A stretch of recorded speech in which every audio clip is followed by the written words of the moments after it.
Prepare for trouble. Make it double. To open the doors of procrastination. To unite all people in exultation. We make it spicy but not on cooked stoves. We extend our reach to the stars and above. Lois. Bit. Curted carrots blast off at the speed of light. Surrender now, or prepare to fight. That's right. Hi everyone, welcome to Cultured Carrots, a podcast into the verb of a net, and today we welcome Mason and Emma on this episode about roommates! Yay! Yes, so we want to basically know a bit more about you living with other people. I swear this is not like CIA investigating on your stuff. It's just that I feel like we all either come from families where we used to live with people, but now we live with other people, co-looking and stuff. And I think there is a lot to say about it. So we were actually curious to start with. Did you, like before coming here, in your family house, did you live with people? Do you have like siblings or someone you had to live with, maybe aside from your parents? So I lived with my family, including my brother. I have a younger brother. He's 4 years younger than me. So yes, I'm used to living with other people who are also more or less my age, but obviously it's very different. We also didn't share a room or anything. Like we had separate rooms, which was luckily they're very different rhythms. So I think it was a positive thing for sure. But other than that, I live with my family. And it's pretty much the same as well, except yes, I didn't have any siblings, and my parents used to come in very late, so I got very used to, eating alone, living alone, and so on. Honestly, you get used to it if you grow up being used to that. Honestly, I agree. Like, I had the same thing. I lived most of my life on my own. But it's like, it's so much fun because then you get to, I learned how to cook, I learned how to clean and stuff like that. It's super fun, I would say. Honestly, I love my parents, but I really very much prefer the house when it's empty. Nice. My parents, they also work quite a bit, and we had babysitters when we were younger. But just in the afternoon, we kind of got used to just being with my, it was usually my brother and me also sometimes, and friends or something. So it was very chill. Also, my parents gave me a lot of freedom. I could kind of do when I was I think till I was 17, they were being quite strict. Also, when it came to going out, etc. But then. I don't know. I kind of broke the ice at some point. Especially, I guess you have a younger brother. So you have more restriction probably. Oh my God, but it's crazy the difference. Yes, I'm the youngest one, and it's so much better. My sister has it so much harder than I have. That's always you have to fight many battles when you're the older one. Yeah, I'm just I just get the fruits of what she fought for. And do you have chores or things you have to do in the house? I don't know, wash the dishes, clean the windows, or I don't know, whatever. My parents, they always wanted us to help, yes, kind of small things, I'd say, doing the dishes, etc. Maybe vacuum cleaning from time to time, but overall not that much. So, I didn't really help that much. I maybe sometimes put the trash down, but that's it. But I cooked. I started cooking quite early when I was 12, 13.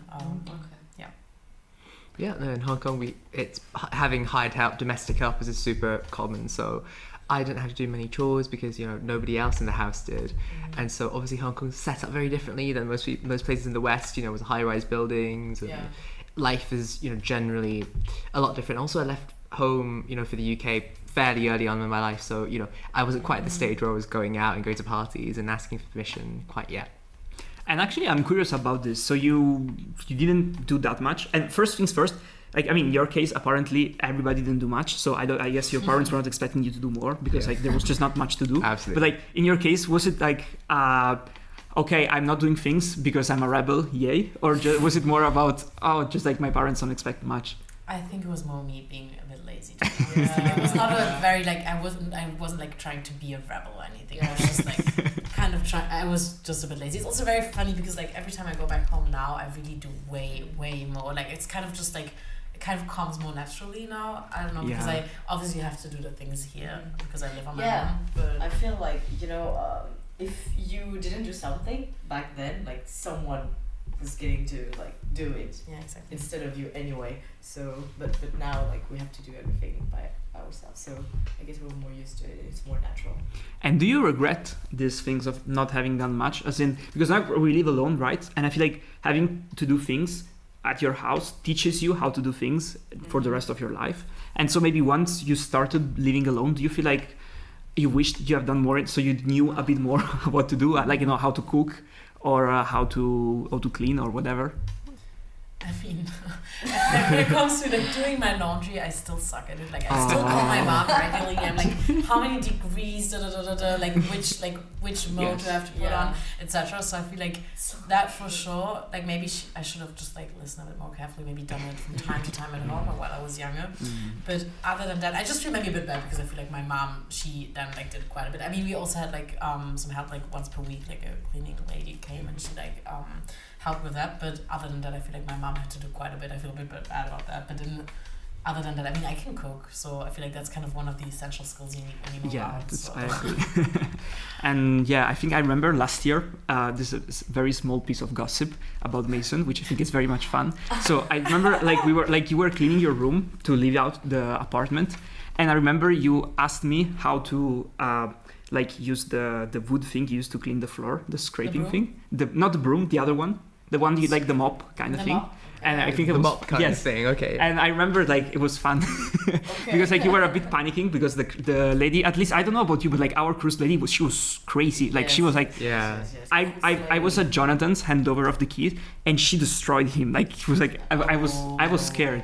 And I remember you were like, oh, let's clean. So yeah, I think in that moment I was like, I wished, I'd done more in my house, so now I could do it better, but I don't know.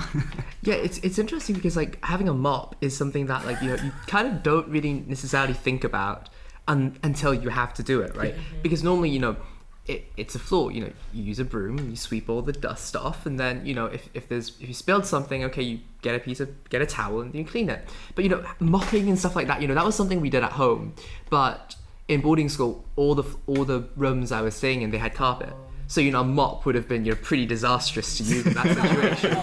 Yeah. So yeah, but I think apart from that, just learning stuff. I started cooking when I was here, and I thought it's definitely useful. I'm really glad I had this experience. But as to whether I wish I'd learned it earlier, I don't necessarily think so, because I work a lot better when there is like pressure instead of, it's not mum telling me to do something. It's like literally you have to learn how to cook or you die. And I feel like learning in this environment was so much better.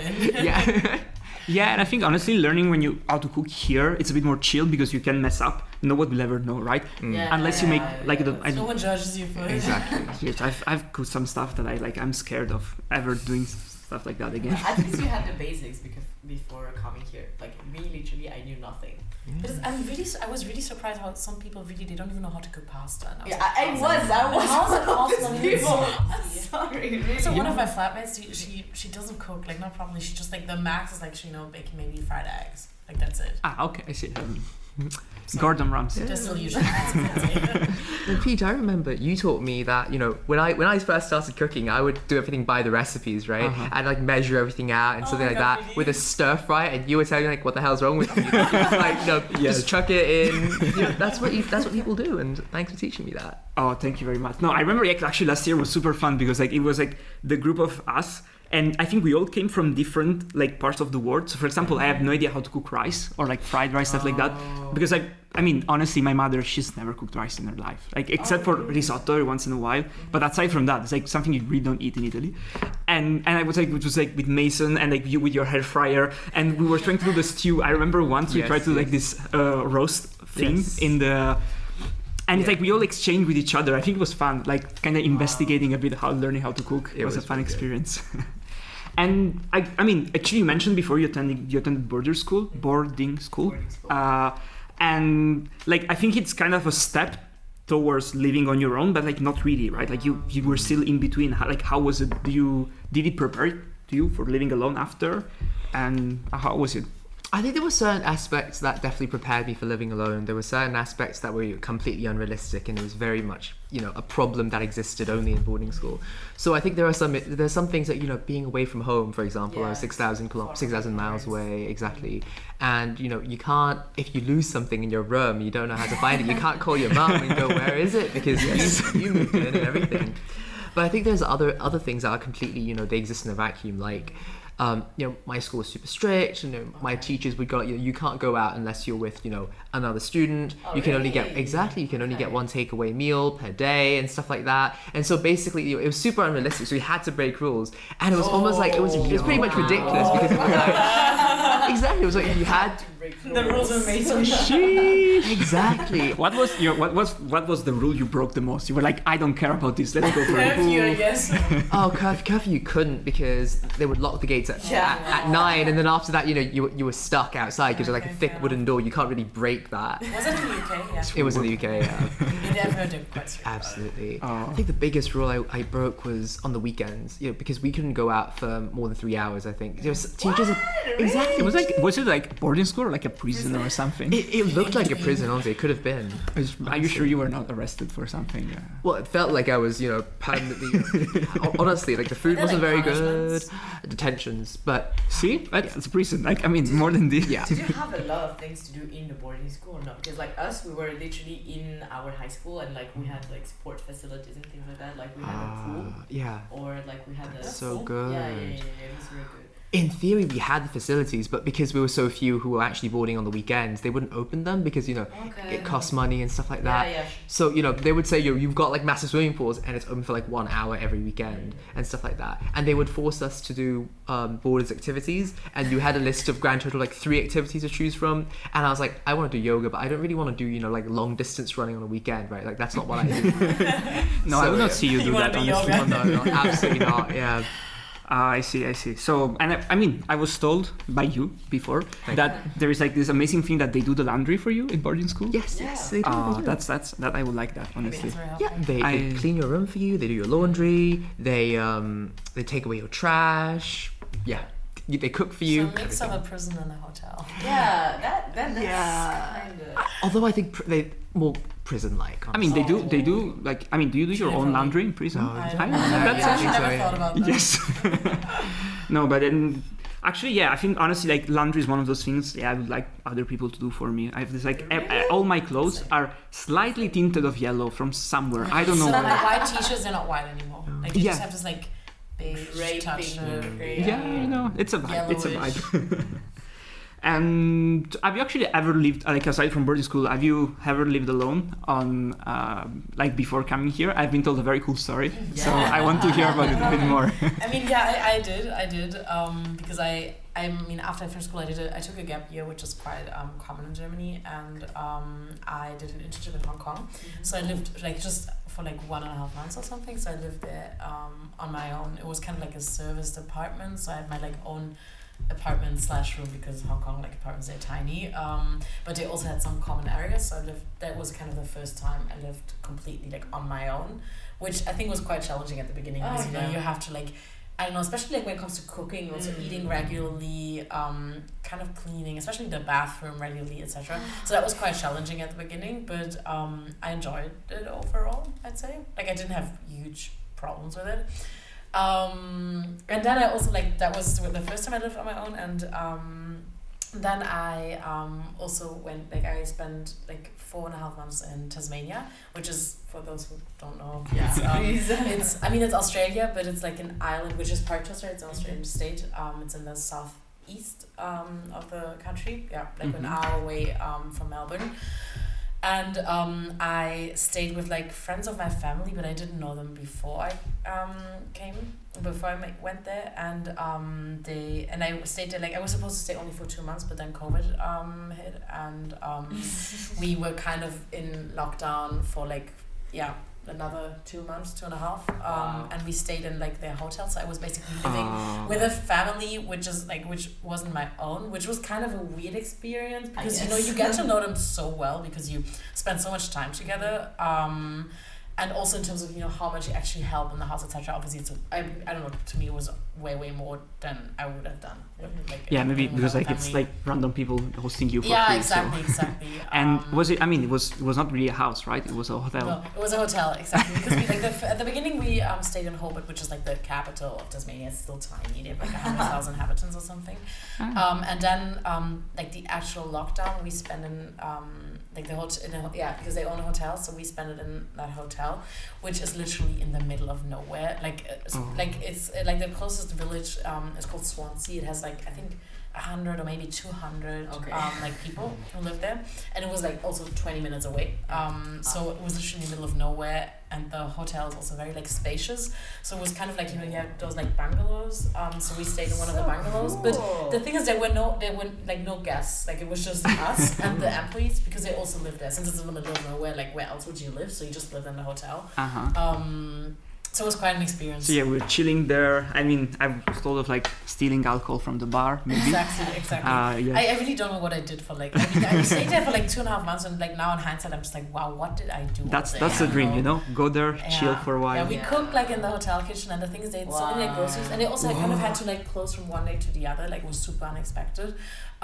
So we basically like, they also had so much food left, you know. So we like cooked in the kitchen, like in the hotel kitchen, with the chef who also lived there, which was fun. We didn't do our groceries in the like supermarket, but we just went to the hotel kitchen.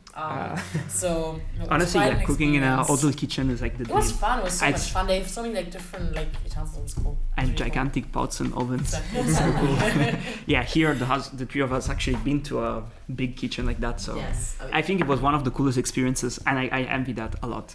But and so now then, I mean, you had this like kind of a colocation with like random people in a hotel, I guess, for 2 months. Because we became super close, like they're kind of like a second family to me. I mean, did you have to like if you have to live only with them, there is nothing around? Yeah. Better. I mean, and the employees, but like you don't live with them. I saw them also like regularly, but obviously we did not live in the same house. So it's basically almost like Louis XIV at Versailles with like everybody's like the employees and stuff. And I mean, now you've moved probably, right? Like you live in a coloc, so it's like all your experiences brought you here in Le Havre. And how actually did you end up in a coloc? Because like, I mean, not everyone lives with people, not everyone lives with 6 people. Yeah, that's true. I mean, for us, because we live in we're 6 in total. Like we have a little house in The the Chicaloc guys. The Chicaloc, exactly. So we're 6 in total, and I don't know. It kind of happened just like naturally. I don't know. I was talking initially just to like two of them about maybe moving in together, and then Yara, who's one of my flatmates, she had the idea of there's this house and it's like for 6 people. Initially, I was like, oh my god, no, I'm not going to live with like 5 other people. It's a bit too much, maybe. But then we actually had a look at the house, and the cool thing is it's like the way it is structured, because we have 4 floors and there's always 2 people sharing on the floor and also 1 bathroom. You kind of have some like privacy. So I really liked it, and it just kind of happened naturally. And we also lived in like last year in like the student residences, like student housing. Like we kind of like Jambi and me, we were both staying in Dock City. By Yara Sophia, they stayed at BT. So we kind of got used to the idea of like living together. I'd say. Yeah, I think honestly, like a lot of colocs, they just were born out of like residences last year coming together.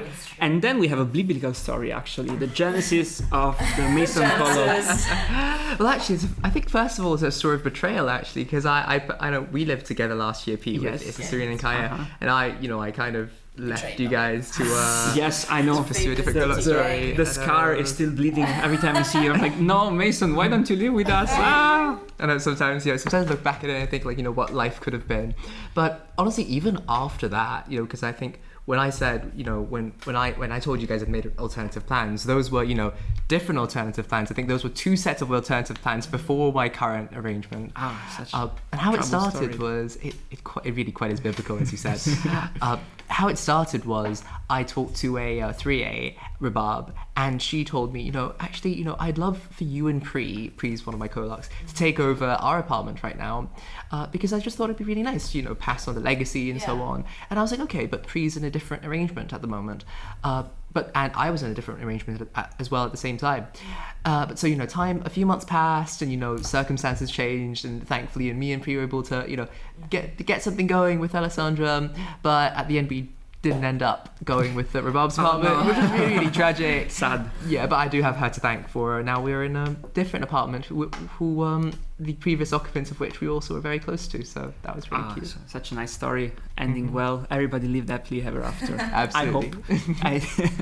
No, but I think actually it's interesting because almost everyone here is like you inherit colloques from other people. Yeah. Like I think we are the exception that confirms the rule because I think we are one of the very few colocation that doesn't come from another Sciences Po colocation thingy. How did you find Yes, it? just online somewhere. We were. It's so far, guys. No, I'm sorry. I don't agree with that. Honestly, it's actually quite close to everything. But in general, it's not far. Yeah, it's like Yeah. far Well, from it's far- it's Le far. Havre as well. It's barely the city. No, it's barely the city. Nah. You've not been. Yeah, You've not. No, It's far no. from where other people like. Honestly, I feel like the thing is that it's far for you. Yeah. No, wait, where do yeah, no, for you, no. For you, it's far because it's on the other side of the town. Yeah. But like, it's also far for Le Havre standards, you know, like if you think about objectively, it's not far. Yeah. It's like what? Yeah. yeah, it's Like 10 that. minutes, Yeah. 10 minutes by bike and we're everywhere basically. Like I'm on campus at, Close to the Asian supermarket. yeah, that's so Yes, nice. And that honestly, is true. I think that That's such a flex. our road is the only one who has shops that are open after 8 p.m. where you can buy food. Like the Yeah. African market, I've never seen it Yeah. close. It's always open. So it's the best place to do groceries. So you know, it's a there's benefit, cons. Sometimes you have people screaming in Polish, but most of the time it's a very nice place. And do you actually like now that you live with people? So we're talking about you trying not to do household chores, and then going to an hotel and doing them, or having people then do it for you with laundry and cleaning. So do you do things now? Have you managed to like split stuff, organize things with your colocataires? So yes, obviously we do things because otherwise our house would be a huge mess. But I mean, we had some like plans kind of at the beginning. There was like we kind of were like, okay, this is like our household plan, and X Y, like I don't know, this and that person has to do this and that like this week, and then next week I don't know, Yara, like, it was Yara's idea. She kind of made this like huge plan, but honestly we don't really respect it. Like we kind of like it just we kind of I mean obviously we clean, but I'd say the kitchen is quite like it's quite a challenge to keep it clean. I mean, your because- kitchen is huge, honestly. yeah, Like, it's huge, that's already a exactly, challenge. Exactly. Especially when it comes to like wiping the floor, etc. Like yeah, so we don't officially there's a plan, but Yeah, no one then de respects facto no one really respects it. Okay, so Yeah. just officially. Officially. see. But officially there's one. I see. Yeah. I have a beer. It's on our kitchen, on our like fridge. Exactly the same situation here. The plan in our fridge, it's Who initiated dated. it? I don't Pre, remember. I I think guess. Pre or Alessandro, I think. But the plan is dated September 2020. The first entry is August, so that gives you a sense of how well it's been adhered to Wow, so okay. far. September 20. Wait, what? 2020? 2021, sorry. Ah, okay, I see. Yeah, I feel like most of the time it's like coming naturally, the rhythm of how you do Yeah. it and things like that. Like for example, my colleague, we never planned something, but we just found out that like Soya and I are mostly cooking, and I think it's like cleaning after us. Thank you very much. But yeah, I feel like it's going more naturally, like the way we doing things in the color. So yeah. Oh, I think it's interesting because I feel like when it comes to like cleanliness, people also have very different like Yeah, different definitions standards. of it. Yeah, you know? I agree. So that's also a bit tricky. Yeah, I think that's actually one of the most important things when you move in with people, to agree on what are the expectations of others. Because for example, I tend to have quite low, like there are a few things that I really want them to be clean, but everything else I really don't care. Like I'm not that of a tidy Not that person. clean, wow. No, I am clean, but like only on things that I think are important. So other Okay. stuff I just don't notice it, honestly. But then at the same time, like I understand that other people may have like different things that they care about, and I feel it's very important to you don't even need to plan everything in advance, just to make sure that you agree on what's the base level of cleanness you want in the house, so that then you discuss can it at live the on. very beginning. Yeah, No. because otherwise it's very hard to, like, I think doing it during the semester and stuff, like there's so much going on, right? Like at one point you can get very easily distracted if you don't know what you should do, more or less. So I think that, but then honestly planning and dividing, it's fine, you can just go with the flow with it. It's much better, ends up working more. And about doing things together, do you share a lot of your life with your colleague? Do you cook together? Do you study together? Do you do activities together? I mean, I definitely do. I mean, like I'd say my colleagues, they also kind of like closest friends here. So I we see. do quite a lot of things together. I mean, I wouldn't say we don't cook that much together, but like quite regularly at the same time, and then we have dinner all together. I mean, maybe not the 6 of us, but like always a few. You know, there are always people around if you 6 in the house. I mean, yeah, obviously. I don't know, we study quite a bit like together, but we also have a lot of friends in common. So yeah, for sure. Like You cannot escape from them. No, definitely not. It's impossible. I see. Although sometimes a few like days kind of pass by and I don't see one person. I'm like, wow, I haven't seen the XYZ in I don't know 2 days. Yes. Like how is it even Yes. possible? But then kind of given that we live in a house, it sometimes really happens. Yeah, especially if like when you have a house with floors, sometimes Exactly. you can go like a few days without seeing one person. Like, Yeah. what? Are you sure? And do you actually about like cooking? I was wondering because like in my colloque, I feel like cooking for other people, it's a bit hard, mostly because I'm very picky with the food, and I would honestly I would rather cook for myself than eat something I don't like. So I might as well say I prefer cooking on my own. Do you actually manage to cook for other people in your colloque? Do you manage to meet their expectations and stuff, or do you just everyone does it for their own? Definitely. If I'm in very much the same boat as you, Pete. Like I struggle to I think sometimes we have different expectations on how much salt you put in food or something, like even food temperature, Salt and spice, exactly, all the time. exactly. But like salt you can add, right? But like temperature, you can't just go if someone serves you a plate of lukewarm meal, you can't just go into the microwave and go let me reheat this first. Thank you for the meal. Okay. But I think it's also we have different eating habits, eating times. I live with an Italian and a Malaysian, so so I think Different that gives time you zones. very different time zones basically. And I think we also eat very different things. I think the basis of our diet is very different, rice based or grain based or whatever, Meat based. in my case definitely. So yeah, definitely it's a bit of a challenge. Yeah, and do you actually because I think the amount of the likelihood of you being in your colloque with the rest of your colloque is much less than Emma's case. You were telling me before. Yeah.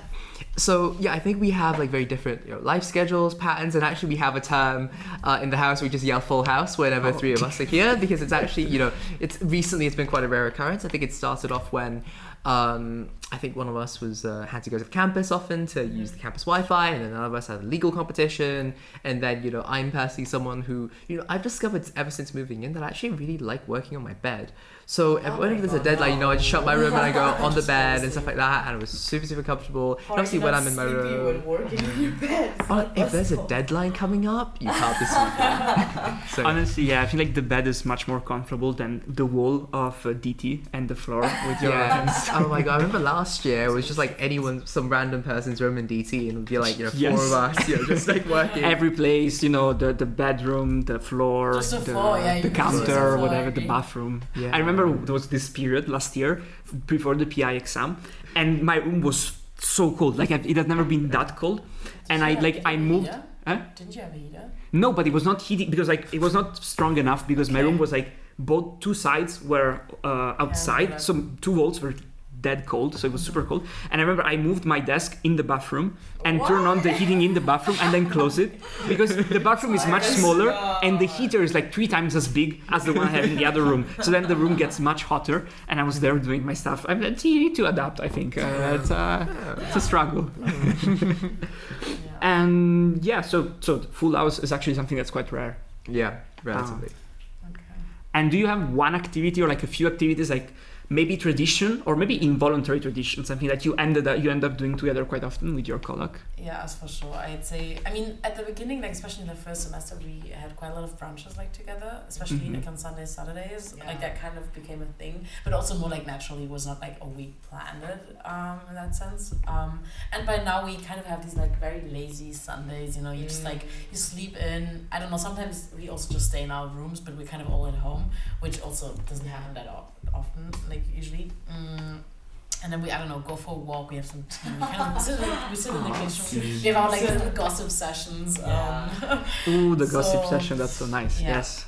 Plus, I agree. Well, that one is the best. Yeah, honestly, it's slightly different because obviously I have three roommates, and obviously we don't really have the most overlapping of schedules.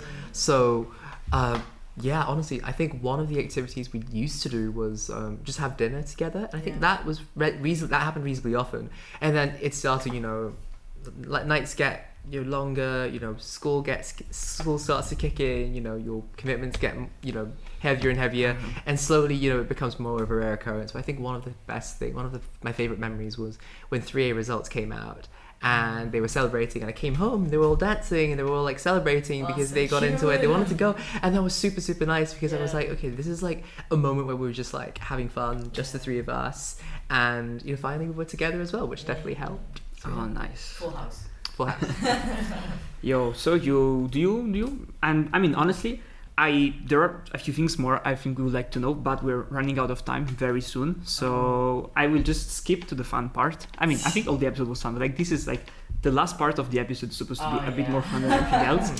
We were wondering, do you have any horror stories or like cool stories you want to talk about? I think we have a shining story in the Chicala from one of the chicas. I mean, I have a lot of stories to tell in general. But I'd say, I don't know, when it comes to like horror stories, I have one which is actually a bit scary because at the very beginning of when we just moved in, they tried to break into a house like 3 or 4 times. Nice. Like, I don't know, twice I think at night, which was kind of scary, and then like twice also like during the day, while I was at home once. It was really not the best situation ever. So that happened, we called the police, they did not show up, then when you actually need them, they just don't come, but okay. Yeah, actually that's what I was wondering about that. They come because of like, For parties. Noise complaints, but then they don't come when you actually need help. So that happened, and then actually also very recently, was just during like the February break. I was not even at home, like it was just Vai and Yar at home, and Vai got locked in the bathroom, and she couldn't open it. Like I think the door somehow like broke. Like it was literally like she couldn't get out. And I think I don't even think she panicked that much, but like she couldn't really help herself. And she like no. So I think she tried to like kind of like, I don't know, like she tried to call Yara, but she didn't have her phone, so she just like called her name, but she couldn't hear her for some reason. Although she was just in the like floor, like below, but whatever. So Vai, like she basically has smashed the bathroom door. Like there's like now a huge like hole in our like bathroom door. I see. Yeah, so that happened. They just sent me a photo, and I was on vacation, and I saw it. And I was like, what the hell happened? Does the owner know about this? The owner, yes, he found out because the police also came after, because the neighbors, they heard her. Oh, so this time they came. And they thought that she's like, that something like really happened, that she's kind of in danger or something like that. So they called the police, and then the landlord apparently also came. He was quite shocked, but I think the insurance is gonna cover it. So okay. I gotta see. fix it. Yeah. And we also kind of discovered that the door is just kind of made out of like plastic and like some cardboard. Like it's not even like a proper wood. I mean, better than this than her being I stuck was in the... surprised. It's kind of bad quality, I 1 star out of 5 for the doors of the chicken. Well, And but actually, I'm curious, like, how do you use the bathroom now that there is like such a big hole? It's just like, I don't know, peek inside. I mean, and it's stuff. not on my floor. It's on the second floor. Oh, so you don't know. So no. They put like a cardboard. Okay, kind of I like see. to cover the hole, so that you can't really. But I think you can't like, so you can't like see what's going on inside, but you can't close it properly anymore. Oh. So which I think is a bit annoying. But it's kind of like a temporary like solution, I guess. But I mean, unless this way, in case it happens again, it's much easier to break the cardboard than to. Exactly. And it's kind of a fun story to tell. So, It is. I'm not sure Maya wants me to say this. Like, No, it's okay. I'm so sorry, Maya. I mean, I was sort of a noisy neighbor. That was a bit scary, but now I stopped being so noisy, I guess. Yeah, I think last year there was talk of potentially intervening because there was quite a lot of children crying and angry screaming downstairs. But we're in the same boat, aren't we? Yeah. But I think this year they've gone a lot better. No noise complaints because we haven't had any parties. But honestly, we haven't had anything dramatic. The biggest thing is just I don't know, the light bulb in the living room hasn't been replaced for like months. And I actually have one story for your call out. Once I was there, and the plumber actually were there too. Came at like 10 a.m. It's like 10 p.m., which is like 10 p.m. honestly, there is one type of plumber you expect to come at 10 p.m. and that's like like porn star plumber, not the real story. So honestly, no, I don't. It was very weird. Wait, wasn't the shutter also broken? Like in Alice's room? Yeah, Like she- I remember she was in quarantine and she kind of sat in the dark for like a week. It was- because the shutter was like down. It I was like, how you ridiculous. do? Yeah, I remember that. Quarantine. Yeah. Whoa, wow. Yeah. It was so dumb because it was also like Sitting in a she dark she can't close her door so that everything was open, but then like she would have airflow, but it wasn't good airflow because there's no way for the air to leave because her room was the shutters were down and stuff like that. So That's the best quarantine possible, I would say. honestly, it was just like literally prison for her. I felt like Ah, I see. It's kind of depressing. really depressing. So to conclude, to sum up with a more of a nostalgic, more like sentimental part. So do you? I mean, you got to live with these people for a very long time. I mean, actually not that long if you consider your whole life, but like much more than you ever done before, I guess. Like staying with the same people. Do you think you know them more? Do you think like you can see a difference between in the Kolok version of themselves and outside in the world? I mean, definitely. Like I'd say, I got to know them very, very well, and like I don't know, way better than I expected it as well. Because obviously you live with like people and you see them every day, and also in very like different moods. You kind of get to see all their like mood swings as well, which I guess is also kind of part of it. So we became like way closer for sure. So I think it's gonna be actually like a huge contrast like next year, especially since we're really like kind of spread all over the world. Like a few of us are going to the US. I mean, Yara and me, we're both going to Hong Kong, so it's at least we're still like together. In that Yay, sense. besties. No, but still, like it's gonna be really weird not having them around like on an everyday basis. But Yeah, I feel like it's very sad actually. No, it's sad. Like we got to live with these people for like 9 months, and then most likely we'll never live with them again. So I don't know if it's the same for you guys, but me, I actually started to interact with their parents and their family. Like, when Afik is calling and like his mom and things like that, they're always like, Jambi's mom also knows me. I'm always like, Oh, yeah, so nice. at that point. and I love Suria's parents. They're amazing. Have you met them? Yeah. They actually came in our Kolok and they stayed. Like they slept in Afik's room. Oh. And and where did the fig go? in my room. I see. we shared a room. So yeah, it was very cool. Basically adopted as Yeah. a child. I see.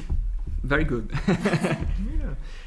So pretty much the same situation here as well, because I think one of the three I was really close to, she was really fond of saying, when you're in a Kolok, you can't hide anything from them, because that's your life. You share the good bits, the bad bits, and I think it's part of that. It's a different relationship than just being friends with someone, because being friends, there is an expectation that maybe you'll help them, but not like you're literally living your life together with them. And so I feel like that's something that I'll treasure very much. And I think that's something that I don't know how, when the next time any of us will get the experience, until maybe if we get married and basically just spend time living with a long-term partner. Oh, That's a comparison.